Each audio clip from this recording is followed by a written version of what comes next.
हमें मत सिखा, हम सिखा हुआ हूँ, हमें मत सिखा। तेरा घर में बच्चा नहीं है, गलती से कैसे हो जाएगा? तुम समझदार आदमी नहीं हो क्या? पागल हो, चूतिया हो तुम लोग। 3 पीढ़ी का है, जो बाप दादा जो थे ना यहाँ आए 40 साल पहले, उनको भी डंडा मार के भगाएगा। उनकी दादी ने कुर्बानी दी, दादा ने कुर्बानी दी, बाप ने कुर्बानी दी, उनके दादा ने कुर्बानी दी। आपने कहा ना, ये किसकी सरकारों मरे हैं और यहाँ पे कब्जा करके बैठे हैं। वोट नहीं दिए तो हिंदू गद्दार हो गया। जो हमारे साथ आकर हमसे गद्दारी किया वो दोगला है। मर्द जो है ना सिर्फ मुसलमान है। एक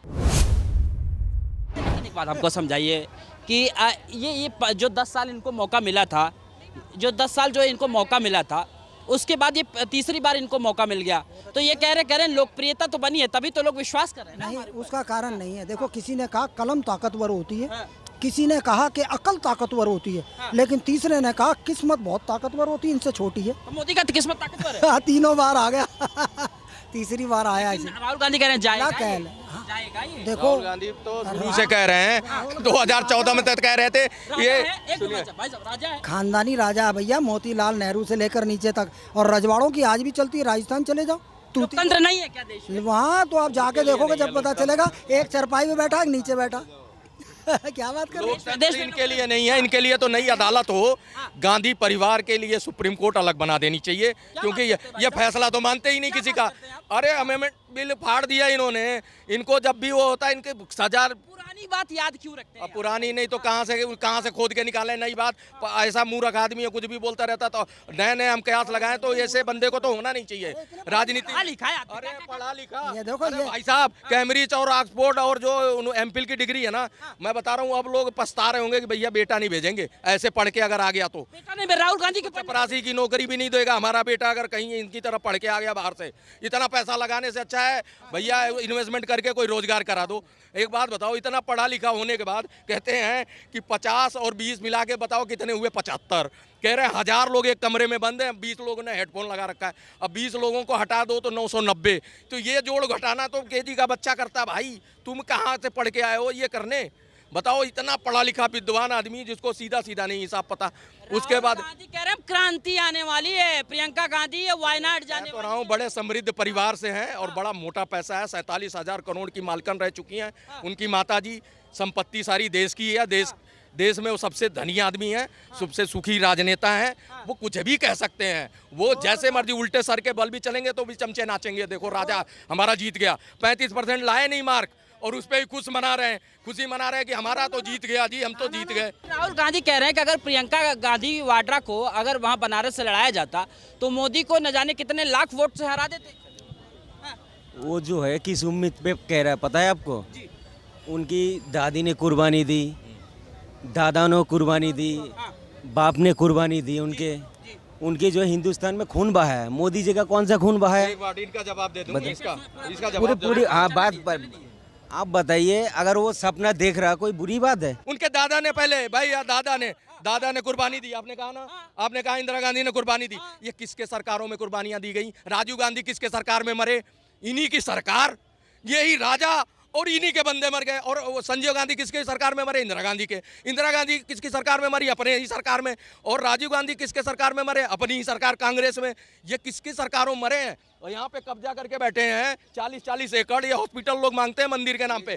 40-40 एकड़ की ये जो है शक्तिपीठ है, शिव शक्ति, जवाहर मेमोरियम, इंदिरा मेमोरियल, ये जो मरे हुए लोग लेके कब्जा करके जमीनें बैठे हैं, इस पे हॉस्पिटल क्यों नहीं बना देता गांधी परिवार? एक बार बना के तो देखे, वाह वाह हो जाएगी देश में। नहीं करना। मोदी जी भाषण कहाँ देगा? ये बात सुनिए, ये लाल किला मंगोले में बनाया, वो 7 कबर में लेके गया ना, हिंदुस्तान में थोड़ी है। सुनिए, अब इसका थोड़ा ये जो है सिस्टम के भड़का है। अब मुझे मेरा डिबेट को भड़का रहे। ये जो है इसका फायदा कौन उठा रहा है? राहुल तक रहेंगे, मुगल तक जाएंगे। कौन फायदा उठा रहा है? इनकी फायदा कौन उठा रहा है? मोदी जी आपके एक लफ्ज, मोदी जी इसका किराया खा रहे हैं। पहले कांग्रेस क्या कर रही थी? इसका किराया बांट रही थी। मोदी जी अगर ऐसा लाल किला बना देगा ना, आधी हिंदुस्तान बेच देगा। हाँ, ये देखिए, ये मानसिकता है।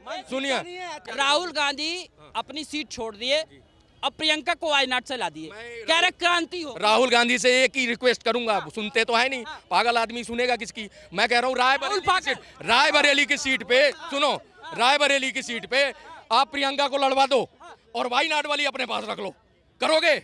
नहीं करेगा। उनके पार्टी का मामला है। अरे पार्टी का मामला आ गया तब तुम चैलेंज मोदी जी को कर रहे हो, तो तुम भी चैलेंज एक्सेप्ट कर लो कि मैं ऐसा रायबरेली पे फिर लड़ रहा हूँ, ऐसा है जी एक सीट छोड़ रहा हूँ, 2 सीटें है ना, वायनाड वाली मेरी, वायनाड पे मेरी बहन लड़ेगी ताकि वो भी सेफ हो जाए, और मैं तो ये पकड़ के बैठा ही हूँ, अब ये 5 साल सीट जाने वाली नहीं है, तो भैया किसको मूर्ख बना रहा है? मोदी की सीट हिल रही है। यही करके अपना काम चला लो। लड़े नहीं है, वहाँ से चुनाव लड़ा नहीं है तो ये हाल है। अगर चुनाव लड़ लेता तो क्या हाल होता? कहाँ से? फिर लड़े नहीं, देख लो और क्या? कहाँ से? फिर कहाँ से? नहीं, हाँ, कौन सी जगह से नहीं हार रहा बीजेपी? बताओ कहाँ नहीं लड़े? कौन सी जगह से नहीं हार रहा? 542 43 इतनी जो बड़ी बात पलट गए, ये कह रहे हैं वहां से लड़े नहीं, कहाँ से नहीं लड़े ये तो पूछो, पहले पूछो। देखिए जो इनके साथ अलायंस है, गठबंधन सुनिए, इनका गठबंधन तो ठगबंधन अभी पूरे नहीं हो रहे हैं, 37 पार्टी मिला के 230 पे पहुंचे हैं। अब वो 3 पार्टी हैं, 3 है ना, तीनों उसके साथ कब से लड़ रहे हैं? जब से मोदी आया है 2014 से वो पार्टियां हैं, पहले भी एनडीए वही थे, आज भी वही हैं। अगर मान लो सीटें वो हटा भी देंगे ना तो भी मोदी जी की सरकार नहीं जाने वाली, क्योंकि सबसे बड़े दल के नेता को राष्ट्रपति सबसे पहले बुलाता है और फिर वो जीत जाएगा, तो उसकी सरकार तो अजय है। ये लोग सपना देखे, इनका काम है। 5 साल पूरा चलेगी।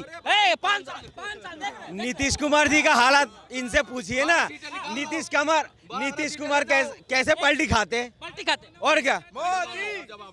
12 सीटें इनको नीतीश कुमार को दे दो, 12 सीटें ले लो, तब भी वो बहुमत में है। अरे क्या बात करते हैं। और 37 पार्टी मिला के सुनो, 307 सीट है, दोनों चले जाएं तभी भी 279 सीट बचेगी।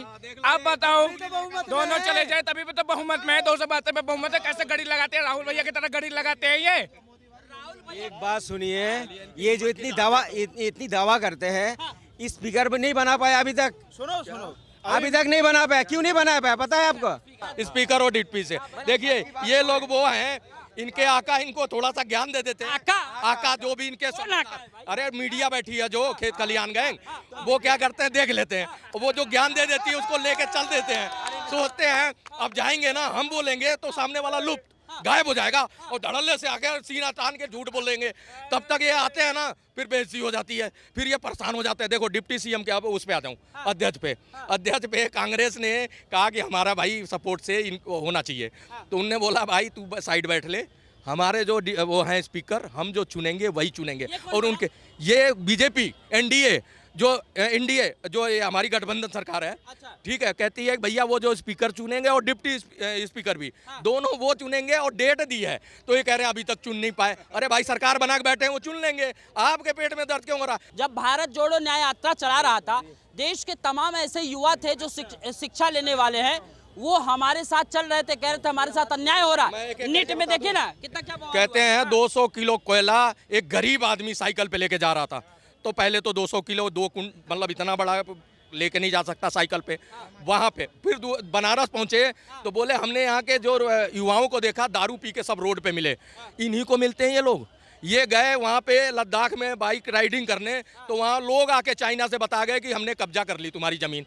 ये उलझलुल बयान हम सुन के पक चुके हैं। कितना जवाब लोगे भाई साहब, हमें पागल समझते हैं। बोलने नहीं देंगे, उधर अखिलेश यादव, इधर अध्यक्ष जो है विपक्ष का अध्यक्ष होना चाहिए। एक सेकंड मुल्ला जी, विपक्ष का अध्यक्ष होना जरूरी है ना। राहुल गांधी से रिक्वेस्ट कर रही है पार्टी कि आप ग्रहण कर लो, और वो कुछ जवाब नहीं दे रहे हैं। आप बताओ 135 साल इतनी बड़ी पार्टी जननी, वो रिक्वेस्ट कर रही है एक मामूली नेता से जो सांसद है सिर्फ। अब बताओ ये विडंबना ही है ना कांग्रेस की कि तो पूरी पार्टी रिक्वेस्ट कर रही है हाथ जोड़ के कि आप अध्यक्ष बन। काहे नहीं मान रहे? ये जो है इनकी संस्कृति जो है ना ठीक नहीं है अभी, ठीक नहीं है इन लोगों के। 400 पार का आवाज जो लगाए थे, कब लगाए थे? ये शक जो थे ना मेरे सामने है, 400 पार 400 पार 400 पार गया, 400 पार दावा करना। 400 पार नहीं जा पाए। अच्छा 400 पार नहीं जा पाए, ठीक है, उसमें तो चलो ठीक है। राहुल भैया 99 का विकेट टूट गया, आज 2 बीजेपी में शामिल हो गए, 97 बचे। अब ऐसे खटाखट टूटते चली जाएगी, जैसे खटाखट टूटेगी विपक्ष, खटाखट। और 37 सीटें भी लेके जा रहे हैं, सपा भी कह रहे हैं हम विपक्ष के साथ में हाथ नहीं मिलाएंगे, भागो जुमलाबाज है सारे विपक्ष। हटा भाई कह रहे तानाशाह हो जाएगा व्यक्ति ना। वह तो चाहिए भैया, तुम्हारे लिए तानाशाह है, तुम्हारे लिए भ्रष्टाचारी अच्छे होंगे। अगर तानाशाह वाली सरकार नहीं होता है ना, इनकी हालत ऐसा नहीं होता। आप पाइज वाला सरकार बन चुका है इनके। जितना मोदी इनको दिया, इनको जितना मोदी इनको दिया उतना कौन सरकार इनको दिया? किसको किसको किसको मोदी छांट दिया तो इनको नहीं दो, इसको दो। आज तक इंदिरा प्रधानमंत्री आवास योजना इनको मिलता था, नहीं मिला। आज इनको सब कुछ मिल रहा है। आज इनको यही बोल रहे हैं, यही वोट नहीं दिए, यही बोल रहे हैं। एक नाम बताओ ना, नाम माइनॉरिटी को सबसे ज्यादा नाम बताओ। अरे किनको हम को कभी नहीं मिलता था। देखो अब की बार मुस्लिम की पढ़ने वाली एजुकेशन रेशो ठीक हो गई। हाँ तो और क्या, सब कुछ ले लिया। हरामी बोल रहा है। अभी एक वोट नहीं दिया तो क्या कह रहा है, अयोध्या वाला गद्दार है। ठीक है, वो क्या कह रहा है, दोगला हिंदू है। अरे तुम ही तो, अरे बात तो सुनो, ऊपर थूकोगा ना अपने ऊपर ही गिरेगा। हाँ, हिंदू नहीं है, दोगला कोई हिंदू नहीं है। जो हमारे साथ आकर हमसे गद्दारी किया वो दोगला है। जो हमारे साथ आकर के हमसे गद्दारी किया वो दोगला है, हिंदू दोगला नहीं है। कह रहे सबका साथ, सबका विकास, सबका विश्वास, तो दीजिएगा नहीं। क्या नहीं किए, किसको छोड़ दिए हैं, किसको साथ लेके नहीं चले हैं? आज नल गया है तो सबके घर में गया, वो हिंदू मुसलमान इस सिखाई नहीं देखा गया। 532 घर थे, सबको आवास मिला। मोदी जी का एक वोट न दिए जी भैया, बताइए। 532 घर है रामपुर में, सबको आवास मिला, एक भी वोट नहीं मिला जी। सबके साथ विकास का गद्दारी हुआ है। वोट 4 लाख पता ही नहीं है। आपने मूल अधिकार किसे कहता है, बताइए किसे कहते हैं? हमें क्या, एक मिनट अधिकार इसे कहते हैं। वोट नहीं दिया तो हिंदू गद्दार हो गया। नहीं, हिंदू गद्दार हो गया। यार क्या बोले, टैक्स कितना पे करते हो? सुनिए तो कह रहे मूल अधिकार नहीं, क्या होता है पता है? मूल अधिकार इनके पास नहीं है। मेरा हक है ये सब देना। वो हक पैदा करो, हक लो। टैक्स कौन जमा करेगा? हम तो गरीब है। 12 मत पैदा करो, 2 ही करो ना, टैक्स पे करो। हम ऊपर वाला कहाँ देता है? राशन मांग लो उससे। मोदी योगी क्यों ले पैसा, आवाज क्यों लो? अपने दम पे करो ना। अब जमीन कब्जा 12 पैदा करो, वो कर रहे हो ना भाई साहब। जनसंख्या पे नियंत्रण कर लो। इनकी मतलब क्या? अच्छा, जनसंख्या पे नियंत्रण कर लो। जब बच्चा पैदा करे तो नौकरियां मिलेगी उसमें से। जब बच्चा ज्यादा पैदा करोगे नौकरी का हमला आएंगे ना, नौकरी हम देंगे। सरकार का देने का दायित्व बनता है भाई। अरे सरकार देगी ना हो।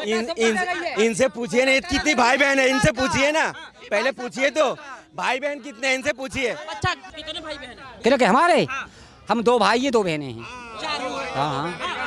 अब बोलिए। जनसंख्या बहुत कम है। ये कम है ना, इनका कम है। ये जो बात कर रहे हैं मुसलमान बच्चा ज्यादा पैदा करता है, और हिंदू तो पैदा करते नहीं है। सबके लिए करते नहीं है ना। कह रहे मर्द तो मर्द जो है ना सिर्फ मुसलमान है, इनकी कहने का बात है। पैदा करते तो हैं, लेकिन हम सरकार की बात भी मानते हैं। अगर सरकार बोलेगी जनसंख्या में सीमित होना चाहिए, हम सरकार का समर्थन करेंगे। आपकी तरह नहीं बोलेंगे, नहीं हम नहीं समर्थन करेंगे, हम आपकी तरह नहीं है। हम अपने देश के साथ रहेंगे, हम अपने सरकार की बात मानेंगे। आपकी तरह नहीं बोलेंगे कि भैया हम समर्थन नहीं करेंगे। हम क्यों नहीं करेंगे? हमारे देश की जनसंख्या कितनी है? इस समय 142 करोड़ जा रही है। तो अब हमें जरूरत है हम अपने देश में हम अपने जनसंख्या को सीमित करें, लेकिन ये लोग नहीं करेंगे। हिंदू बिल्कुल करेगा। हमें मत सिखा, हम सिखा हुआ हूँ, हमें मत सिखा, हमें मत सिखा। तेरा घर में बच्चा नहीं है, नहीं पाठशाला में जा रहा। एक बात सुन तो लो, एक बात सुनिए। ये बच्चे की बात जो कर रहा है ना, ऐसा कोई नहीं। अभी पहले वो जवाब दे दूं। मर्दानगी वाली बात जो है, ये इसका जवाब सुन लो। मर्दानगी तब है आप 2 बच्चा पैदा करो, उसको सही शिक्षा दो, सही पानी दो, सही बिजली दो, सही हक दो, सही एजुकेशन दो, उसको बोलते हैं मर्दानगी। बच्चा पैदा करके उनके स्थिति पे छोड़ दो तुम, वो जाके बेरोजगार होके पंचर लगाए, उससे उसकी स्थिति सुधारेगा कौन? पैदा करने वाला। अल्लाह नहीं कहता है कि तुम 15 पैदा कर दो और उसको जो है वो अपनी किस्मत पे जिएंगे। उनको पढ़ाना लिखाना, एजुकेशन, उनको सुख सुविधा देना तुम्हारा धर्म है। ये जो भड़काने वाली बात है ना, ऐसा नहीं, ये जो कानून बना रहे हैं, ये जो कानून बना रहा है, ये कानून बनाने से भी कोई फायदा नहीं है, और नहीं बनाए तब भी कोई फायदा नहीं है, और बना भी लिया तब भी फायदा नहीं है। क्यों नहीं है? लोग समझदार है, वो खुद ही चाहते हैं हमारे एक बच्चा हो, 2 बच्चा हो, और अच्छे से हम उसको परिवेश करें, अच्छी स्कूल में पढ़ाए, उसका शिक्षा अच्छा दे, ये खुद ही चाहते हैं। खाली मुसलमान की बात नहीं है, ये हर धर्म में है। अभी की बात कर रहा हूँ, पहले की बात नहीं है। कहाँ 125 करोड़ था, कहाँ 140 आ गए, अब 140 आ गए, जो 15 करोड़ वो हो गए, और 10 करोड़ घुसपैठिया घुसा लिए। अब कितना रोजगार बैठिए।